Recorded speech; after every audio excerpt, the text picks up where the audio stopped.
नमस्कार दोस्तों, स्वागत है आपका स्टोरी बुक स्टूडियो में, जहां हम आपको सुनाते हैं प्रेरणादायक कहानियां। आज की कहानी एक ऐसे लालची सेठ की है जिसने लालच के कारण अपनी सारी खुशियां खो दी, लेकिन बाद में उसे अपनी गलती का एहसास हुआ और उसने अपनी मेहनत से फिर से सब कुछ पा लिया। अगर आप ऐसी और भी रोचक कहानियां सुनना चाहते हैं तो हमारे चैनल को सब्सक्राइब करना न भूलें और बेल आइकन जरूर दबाएं। आइए शुरू करते हैं आज की कहानी। गंगापुर नामक एक छोटे से गांव में एक सेठ रहता था जिसे सभी लोग लालची सेठ के नाम से जानते थे। वह सोने चांदी का बड़ा व्यापारी था, परंतु उसका लालच कभी खत्म नहीं होता था।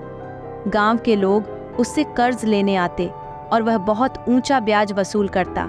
उसका जीवन केवल धन कमाने में ही बीत रहा था और उसे अपने आसपास के लोगों से कोई लगाव नहीं था।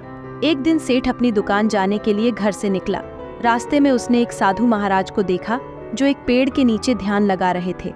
अचानक एक तेज आंधी आई और पेड़ की एक डाली साधु महाराज के ऊपर गिर गई। साधु महाराज बेहोश हो गए। सेठ ने उन्हें उठाकर तुरंत चिकित्सालय पहुंचाया। थोड़ी देर बाद साधु महाराज होश में आए और उन्होंने सेठ से कहा, तुमने मेरी जान बचाई है, बताओ तुम्हें क्या चाहिए। सेठ के मन में लालच आ गया। उसने कहा, मुझे ऐसा वरदान दीजिए कि जिस पेड़ के नीचे आप बैठकर ध्यान कर रहे थे, यदि उस पेड़ के पत्ते मैं तोड़ूं तो वे मोती बन जाएं और फल हीरे बन जाएं। साधु महाराज ने उसे वरदान दे दिया, लेकिन एक चेतावनी दी, अगर तुम लालच करोगे तो पेड़ के पत्ते और फल खत्म हो जाएंगे। सेठ ने साधु को विश्वास दिलाया कि वह लालच नहीं करेगा। धीरे धीरे सेठ ने पेड़ से पत्ते और फल तोड़कर मोती और हीरे बनाए। उसकी दुकान बड़ी हो गई, नौकर रखे और गांव का सबसे बड़ा व्यापारी बन गया। उसे पुत्र रत्न भी प्राप्त हुआ। लेकिन जैसे जैसे सेठ की समृद्धि बढ़ती गई, उसका लालच और घमंड भी बढ़ने लगा। वह ज्यादा पत्ते तोड़ने लगा और धीरे धीरे पेड़ से सारे पत्ते झड़ गए। फलों का आना भी बंद हो गया। अब सेठ चिंतित रहने लगा। उसने जुए, सट्टे और शराब का सहारा लिया और उसकी सारी संपत्ति बर्बाद हो गई। सेठ के पास अब कुछ भी नहीं बचा। एक दिन अपनी बर्बादी के बाद सेठ ने सोचा कि अब जीवन में कुछ नहीं बचा और उसने मरने का निश्चय कर लिया।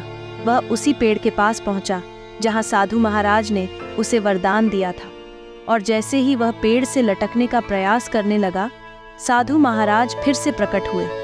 साधु जी ने कहा, क्या तुमने अपने लालच का अंजाम देख लिया? तुमने अपनी मेहनत की जगह वरदान पर भरोसा किया और यह भूल गए कि मेहनत का कोई विकल्प नहीं होता। सेठ की आंखें खुल गईं।